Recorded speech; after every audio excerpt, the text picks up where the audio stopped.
ভাই আমরা তো একটু বিপদে পড়ছি। বিপদে বলতে মনে করুন যে না হইলে 20টা অটোওয়ালারে সিঙ্গেল দিয়া জিগাইছি যে ভাই আমাদের কাছে ভাড়া নাই, টাকা নাই, তাহলে কি আমাদের কি মধুপুর নিয়ে যাওয়া যাবে? হ্যাঁ, অবশ্যই নিয়ে যাবে। আপনি তো আবার কোনো সমস্যা নেই। দাবি রাখবেন না। না, কোনো দাবি নাই। আপনার কাছে আমার কোনো দাবিই নেই।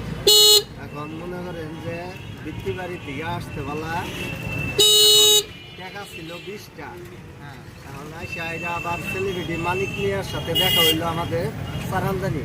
হ্যাঁ। সারান্দানি নামলাম, নাই না ওনাকে 20 টাকা দিয়ে দিলাম গাড়ি ভাড়া।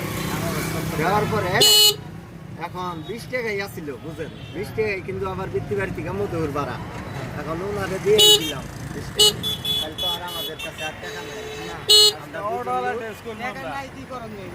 আর দুইজন লোক আমরা জামু হাসপাতাল গেটে। এখন আপনার কাছে কিন্তু বলিও নাই, মানে অনেক তীরে বলছি টাকা তারা নিয়ে যাব না। তাহলে আপনার কাছে না বললাই এই জন্য উঠছি। উইটা হেরা কিন্তু তারা বললাম আসলে কিন্তু টাকা নাই।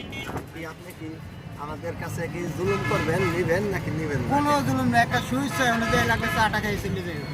আর আমার টাকা দিবে। আচ্ছা,